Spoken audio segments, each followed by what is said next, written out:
Shalom and welcome to Mevaseret Zion.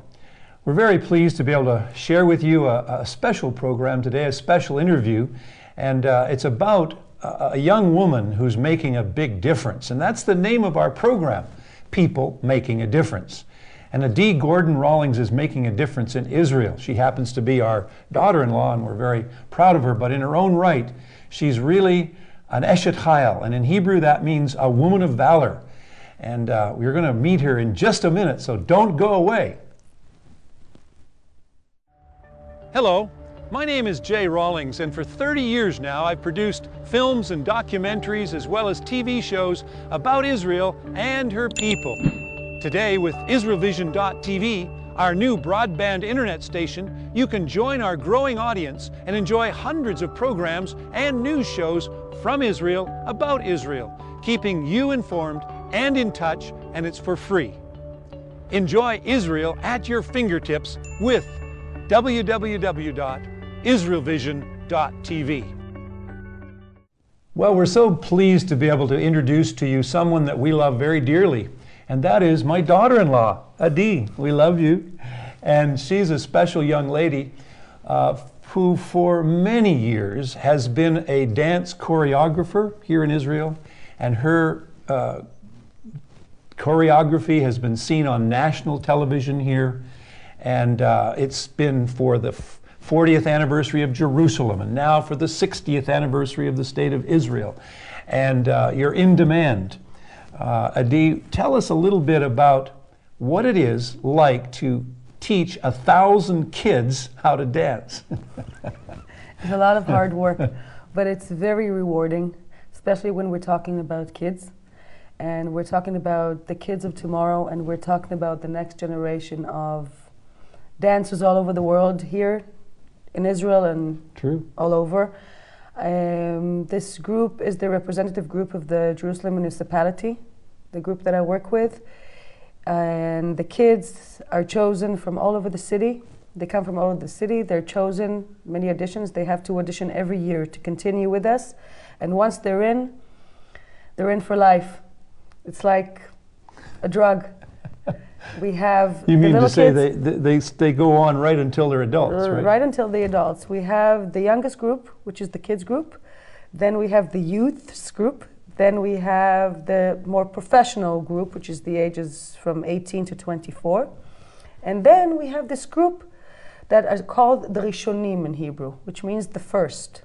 They started first, and today most of them are the parents of the little kids who dance for me. So it's like an ongoing thing, this whole thing. We've been existing for 45 years. We just celebrated our 45th anniversary. And we try to, how do you say, לשמר?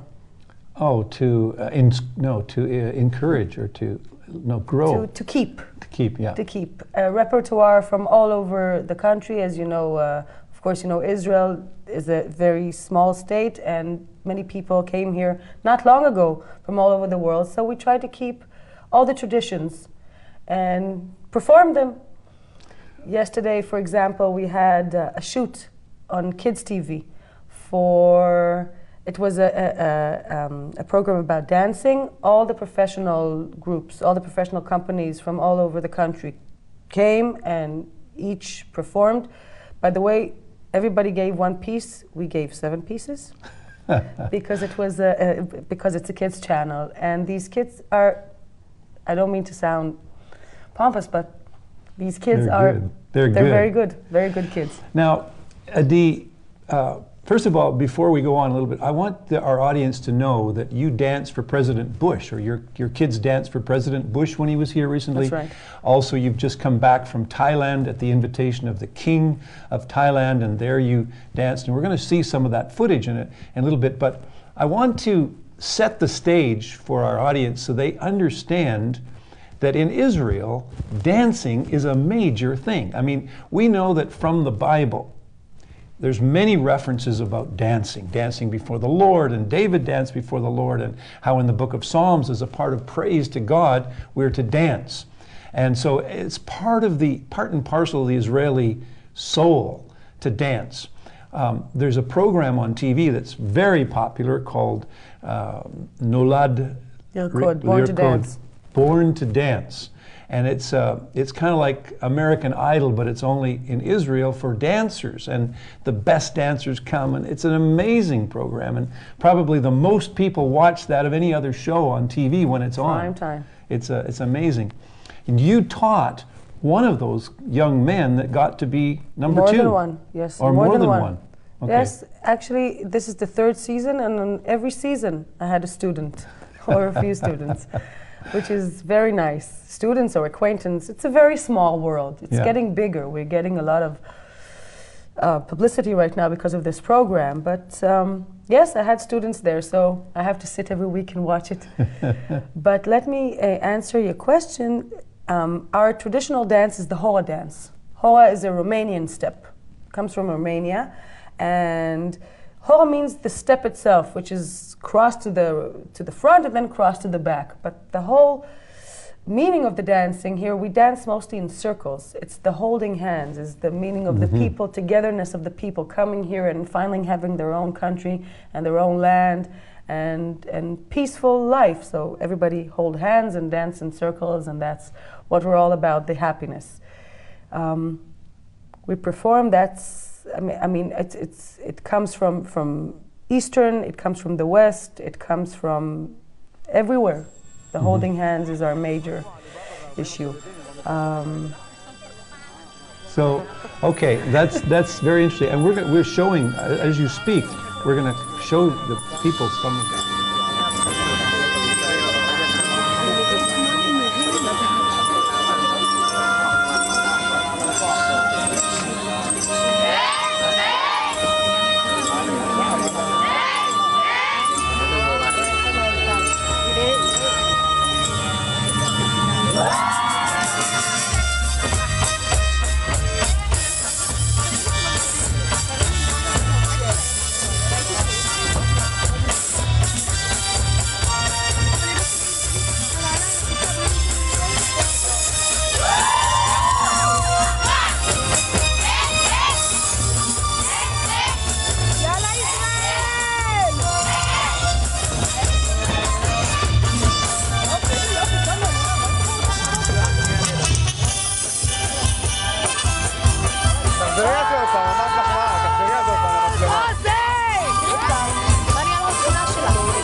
Amazing dance.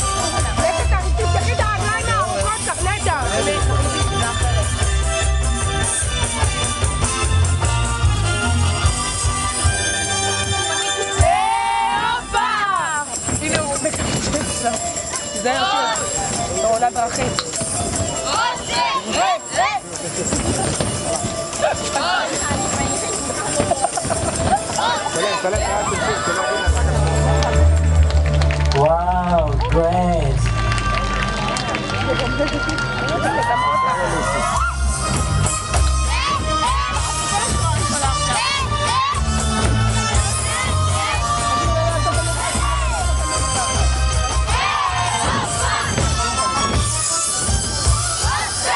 ילדים יוצאים עלינו, יוצאים עלינו, צ'ייסר לצאת עלינו. תודה רבה, ירוסלם. אוהבים תמיד להטעות אותם ולהמשיך תמיד את זה.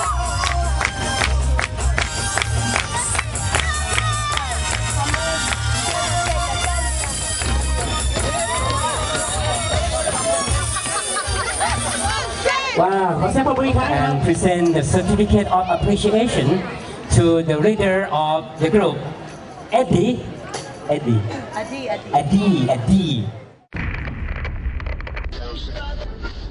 Violence against women is the greatest human rights scandal of our times.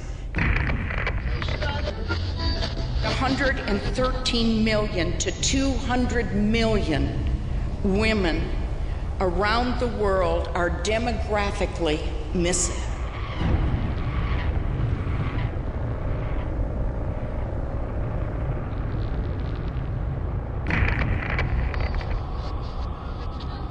You see, when girls are abused, they go one way or the other. They will either go to the streets, they will become very promiscuous, or they will hold themselves. Pushing me into trees, tables, cupboards, even throwing me out of cars. 6,000 girls today will have genital mutilation.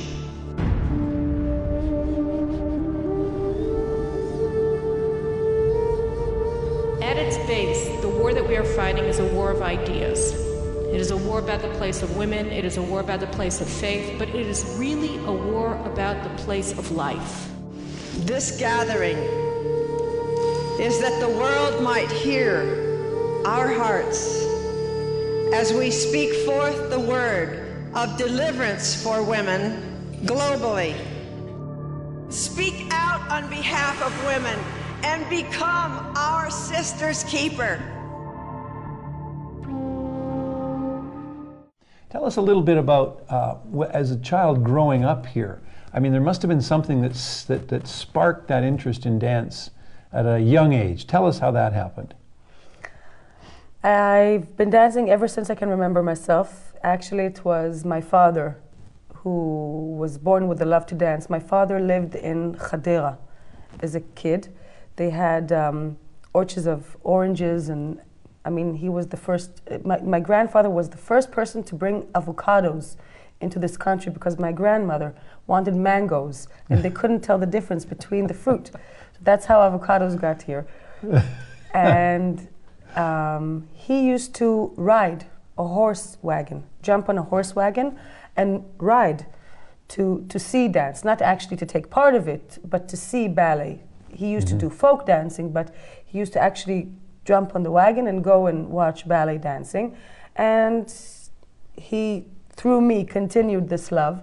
He sent me to ballet. I remember as a kid going to ballet. I had a very harsh teacher. I didn't like it very much as a kid. When I was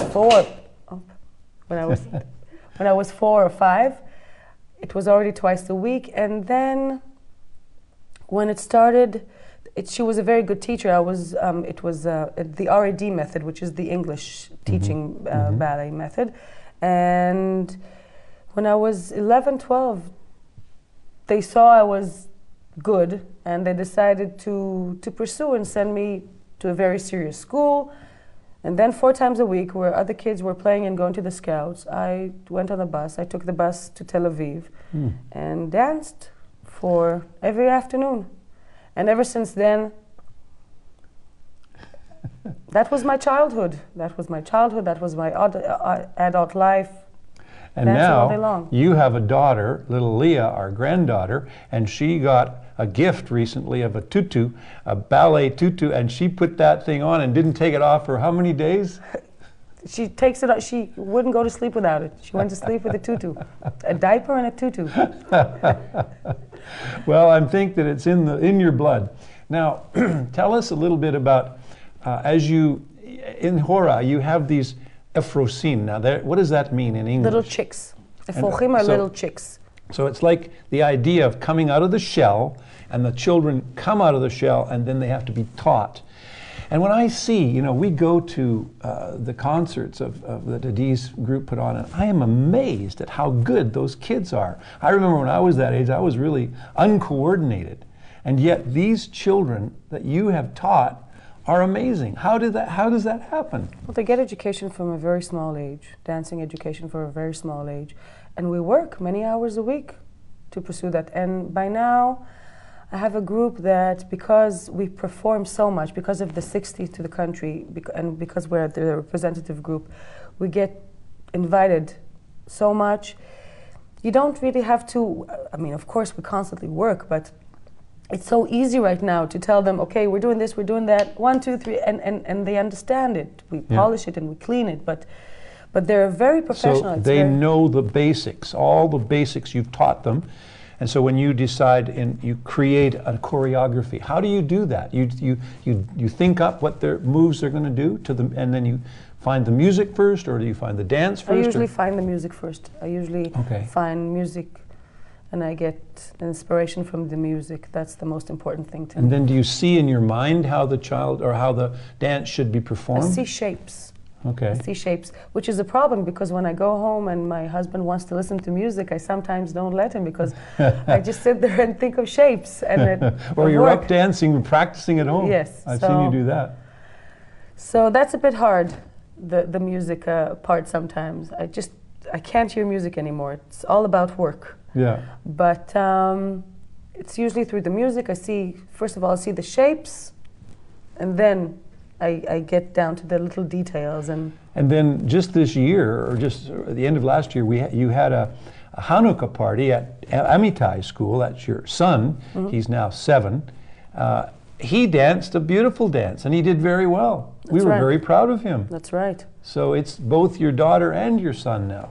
My son actually belongs to, we have branches. We have our main branch of Hora, and we have branches all over the city. And one of the branches are in my son's school, in Amitai School. They have another teacher. They're called Adi too. All the teachers in Hora are called Adi. And he's doing wonderfully. Next year, hopefully next year, he'll join the main branch. And in a few years, he'll join me on our tours.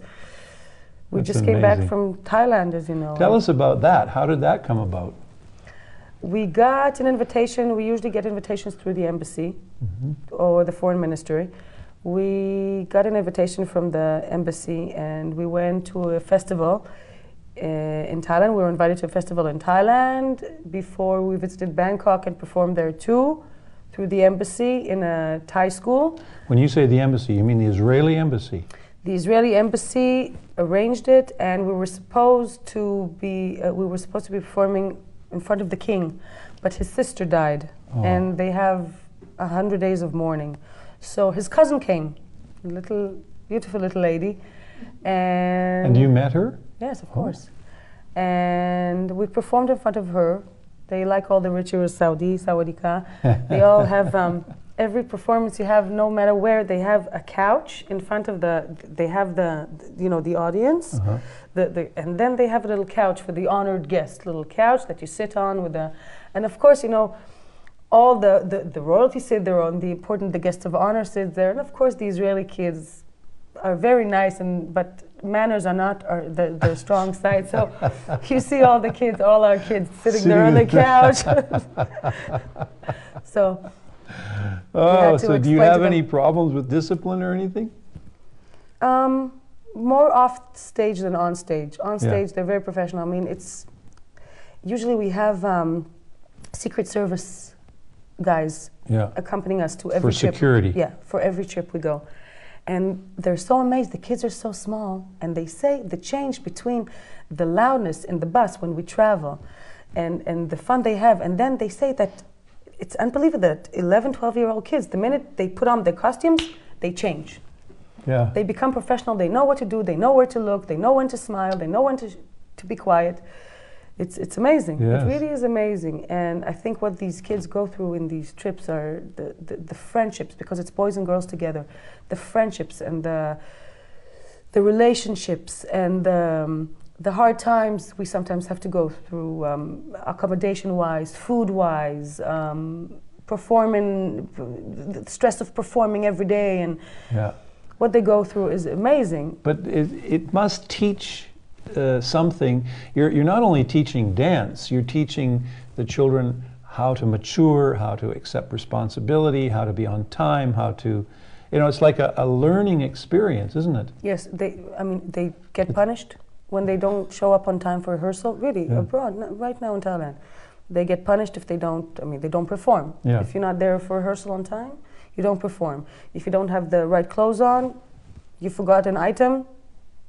Yeah. And it's very hard because it's changing placing of 30 kids.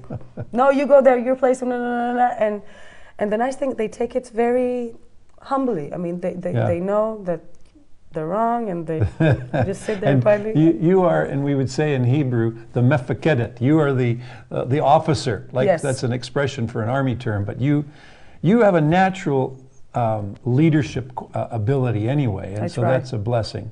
I try. And the kids love you. I love the kids too. Yeah. Really, I love these kids and every generation that I raise, because after 3 years they're with me, I have to let them go. Yeah.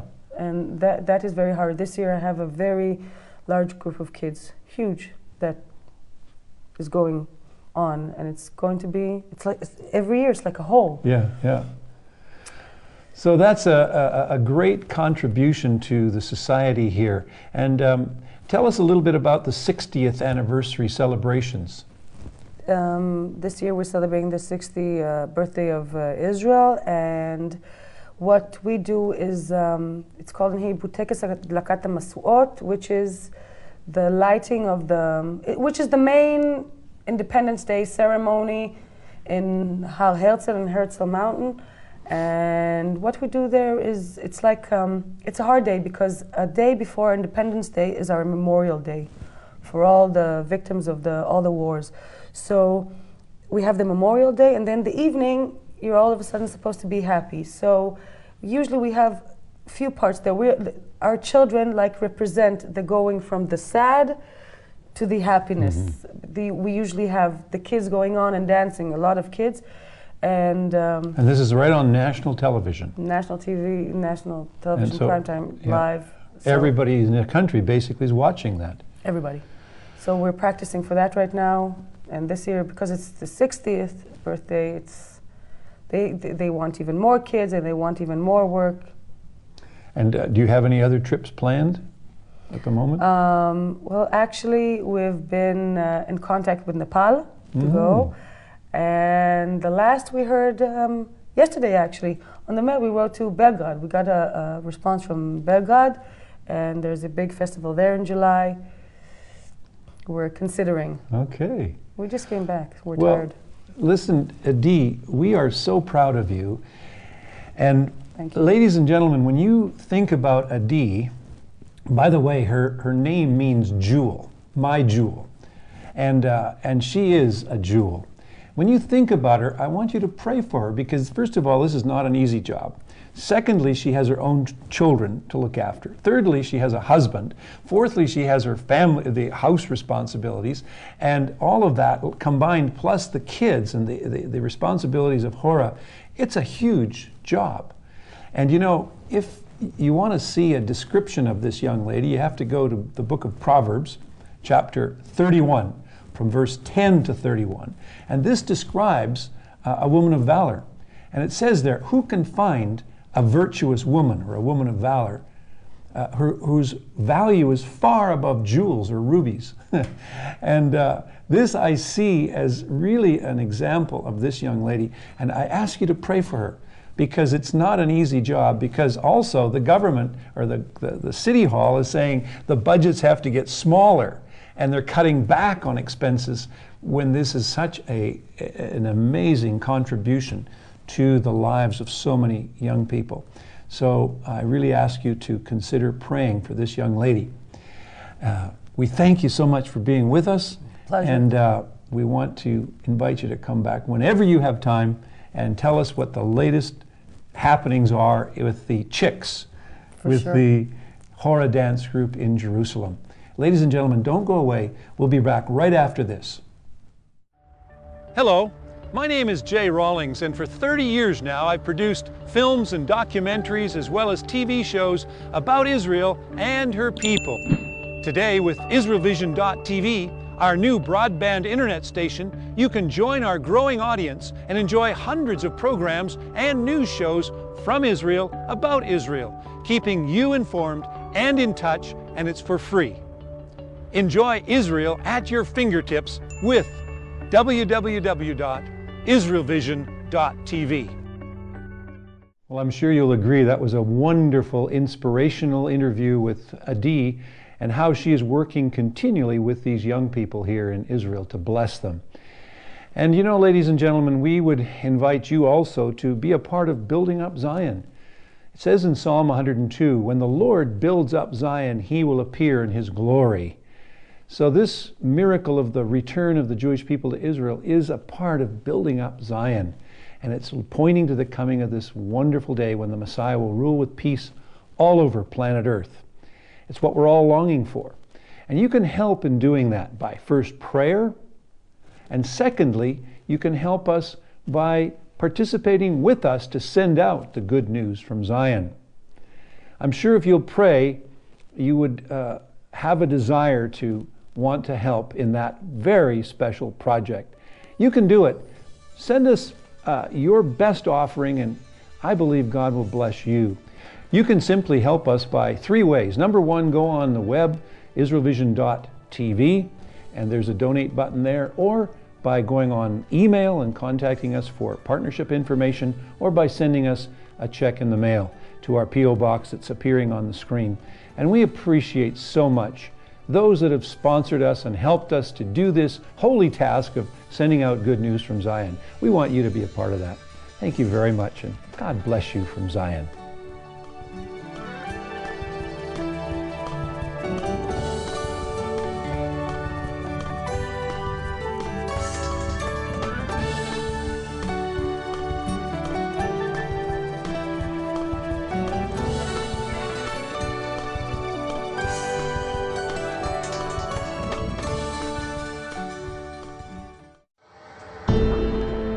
Throughout the history of mankind, wars have plagued every generation. The Middle East is certainly no exception. Have you ever asked yourself why there is no peace in this conflict between the Israelis and the Palestinians? No one seems to have an answer. Now we are pleased to announce that there is an answer for you. TV host, writer, and Middle East expert Dr. J. Rawlings' DVD, The Deadly Peace Game, is your key to unlock this mystery. Shalom. As I write TV scripts, news articles, and prepare lecture series, I always try to make everything as simple as possible and completely understandable for the average person. And one day, while I was speaking on the Arab-Israeli situation, the Lord gave me the idea to describe the Middle East conflict like a game. That is, 2 teams playing on the same field, the Holy Land, 2 different games with 2 different rule books, the Bible and the Quran. It's a concept that everyone can grasp and understand. Jay, let me thank you for what you do, because I think in the media we don't hear enough of the Lord's message. You're delivering that. You're making it legitimate, you're making it real, you're making it a part of our life. God bless you in your work. May you continue your work, and may that message spread. Call the number on the screen to order your DVD of The Deadly Peace Game for just $24.95, or you may choose to order online at www.israelvision.com. This unique DVD contains information not available elsewhere. It will unlock for you the mysteries of the conflict that the Bible describes as peace, peace, and there is no peace. This is a special limited offer for The Deadly Peace Game. Call the number on the screen today. You won't be disappointed.